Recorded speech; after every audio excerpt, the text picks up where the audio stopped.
I'd like to first thank each of you for coming this evening. I hope that our time together will be beneficial to both to you and to your family. Amidst the pressure and press of our very difficult and very busy 20th century lives, what is it that anchors us to our vision for discipling our children? When our children have reached adulthood, what is it that we hope to see in them? What are we praying and working to develop in their lives? What is it that we want to impart to them? In his book, Back to Freedom and Dignity, Dr. Francis Schaeffer writes, "It is important for Christians to pay close attention to the course of events. We're going to be called upon to answer questions we have never before, and we should be prepared to respond. First," he says, "that we need to understand from the Christian worldview what is happening. More importantly, we must help those in decision-making capacities to recognize the implications we face together as a human race." In short, Dr. Schaeffer says that we should prepare to take the lead in giving direction to cultural change. And if it goes poorly, as well it might, he says, in this post-Christian world, then we should be consciously preparing the next generation for the battles that it will face. You know, Dr. Schaeffer has made a couple of important observations. First, that we need to understand from the Christian worldview what is happening. And second, he said that we need to be involved in giving insight into the different issues that we're facing.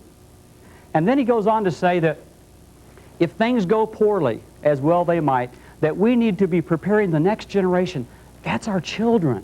That we need to be preparing our children for the battles that they will be facing. As we stand at the doorway to the 21st century, there is certainly no single topic of greater significance than worldviews.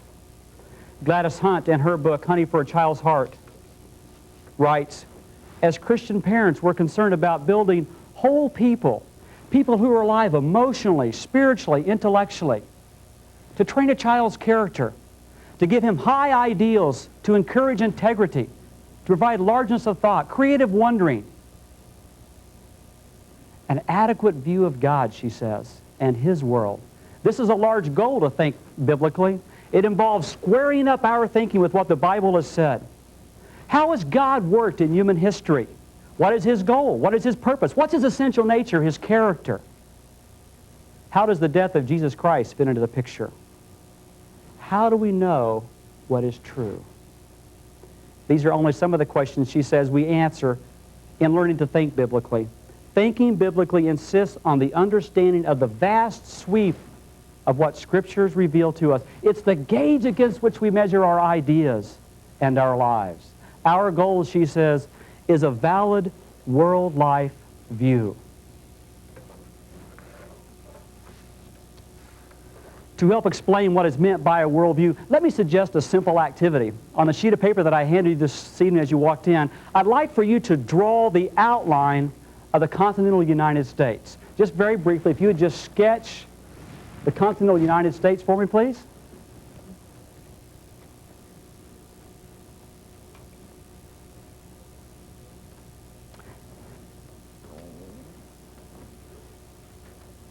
Now, how many people here were born in Texas? Okay. Once you get the continental United States drawn, I'd like for you to draw the state of Texas. Now, you've got to make sure you do this part right. Proper proportions, proper size. And the rest of you that were born in other states, if you'd please draw your birth state as well.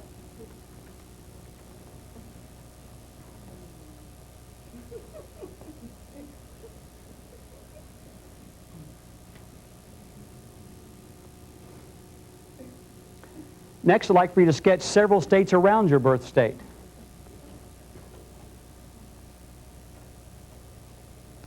How are you doing so far? I think we'll collect these at the end so that we'll print them in the next newsletter. Now, I'd like for you to place your pencil at the point where you think the Mississippi River begins, and if you would just meander it down your page to where it exits into the Gulf of Mexico.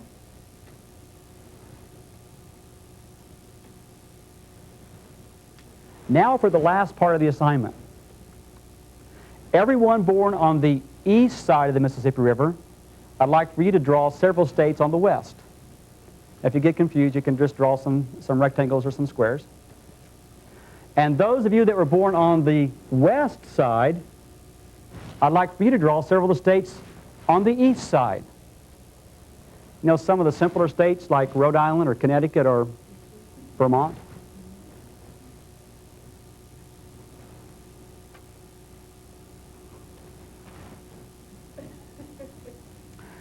We did this activity several years ago with our family, and I asked, of course, our children to do something similar to this. Blessing at the time was only about 5 or 6, so we only asked her to draw the state of Texas.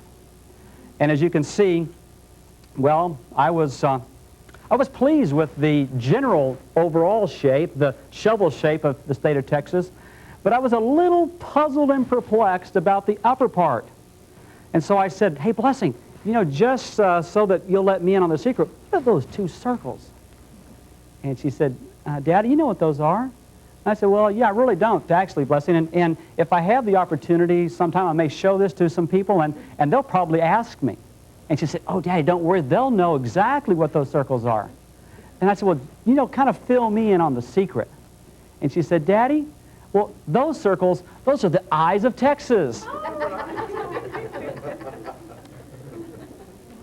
How does your map look?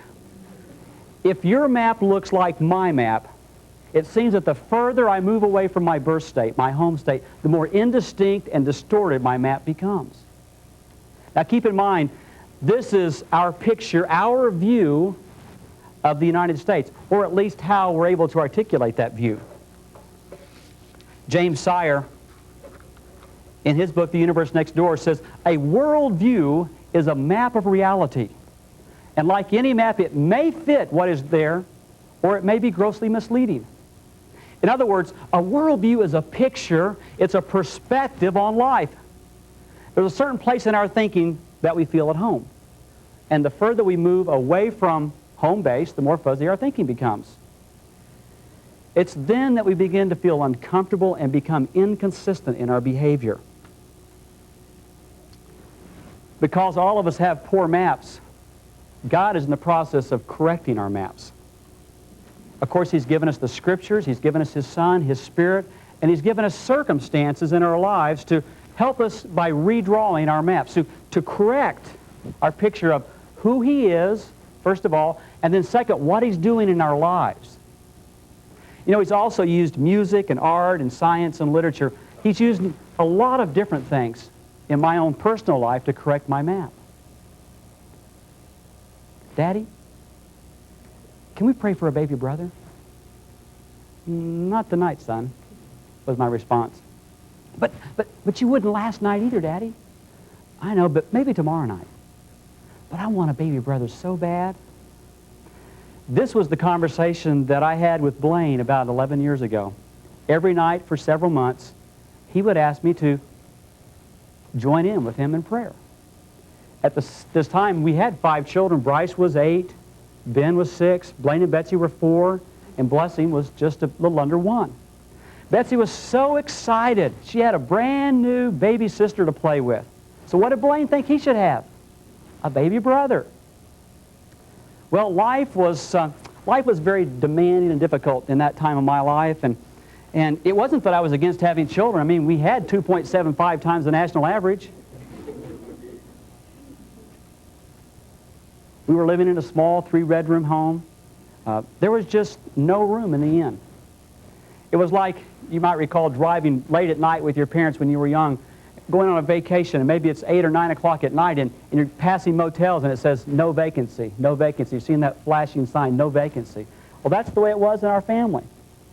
There was no room in the inn. If God wanted us to have more children, then He was going to have to provide more space.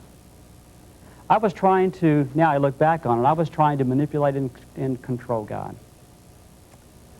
My map needed correcting. It was at this same time that we were reading together as a family Heidi.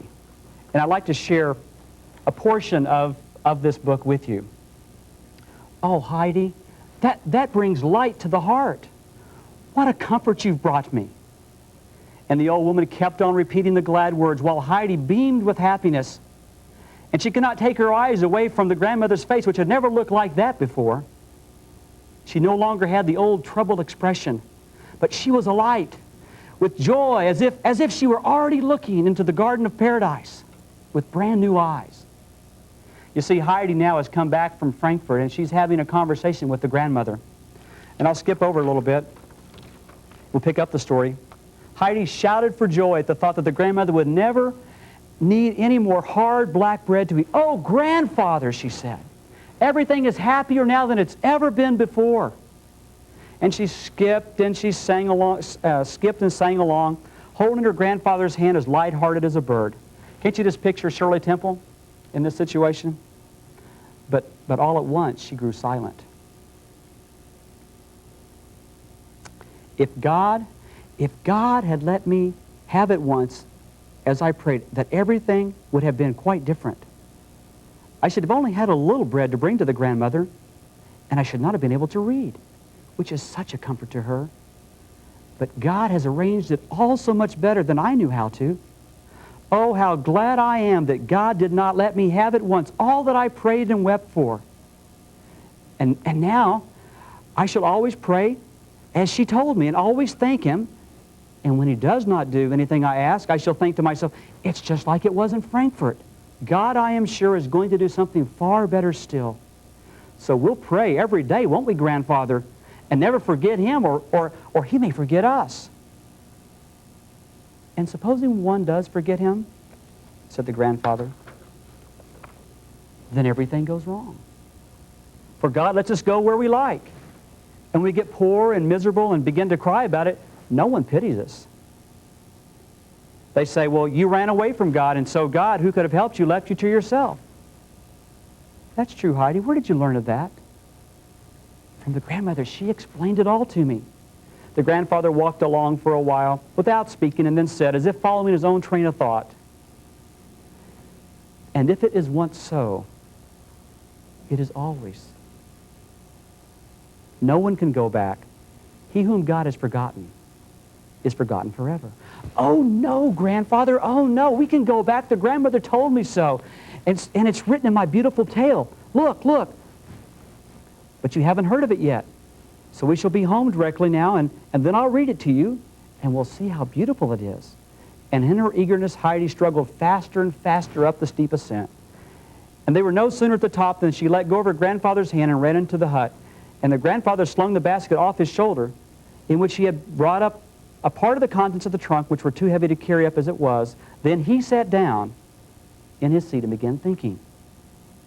Heidi soon came running out with her book under her arm. "That's right, grandfather," she exclaimed as she saw that he had already taken his seat. And in a second she was beside him and had her book open to the particular tale, for she had read it so often that the leaves fell open to that particular point on their own accord. And now in a sympathetic voice, Heidi began to read of the son when he was very happily at home, and he went into the fields with his father's flocks. And he was dressed in a fine cloak, and stood leaning on the shepherd's staff, watching as the sun went down, just as he was seen in the picture. But then all of a sudden, he wanted to have his own goods. He wanted to have his own money. He wanted to be his own master. And so he asked his father to give him his portion.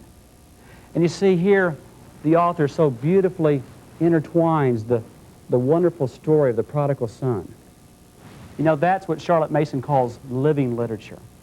It's wonderful to have this kind of literature in your home. I'll skip past through this and come to the end of the conversation. "Isn't that a beautiful tale, grandfather?" said Heidi as the latter continued to sit without speaking, for she had expected him to express pleasure and astonishment. "You're right, Heidi, it's a beautiful tale," he replied, but he looked so grave as he said it that Heidi grew silent herself and sat looking quietly at her pictures. Presently, she pushed the book in front of him and said, "See how happy he is there, grandfather?" And she pointed with her finger to the figure of the returned prodigal who was standing by his father clad in fresh raiment, as one of his own sons again. A few hours later, as Heidi lay fast asleep in her bed, the grandfather went up the ladder to put his lamp down near her bed so that the light fell upon the sleeping child. Her hands were still folded, as if she had fallen asleep saying her prayers. An expression of peace and joy lay upon that little face, and something in it seemed to appeal to the grandfather. For he stood a long time gazing down without speaking. At last, he too folded his hand, and with a bowed head said in a low voice, "Father, I've sinned against heaven and before thee. I am not worthy to be called thy son." And 2 large tears rolled down the old man's cheek.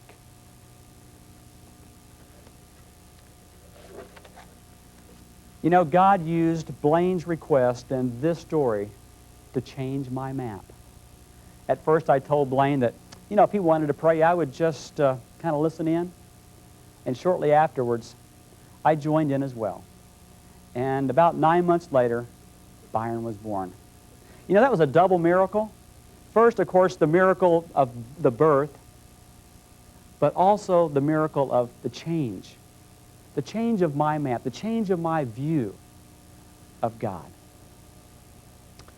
Then came Bethany and Bonnie, and most recently Brett, little Brett. And you know, we lived in that same 3-bedroom home until just recently, and we were able to add on 2 bedrooms. How often I look back to that situation and say to myself, it's just like it was in that time of my life.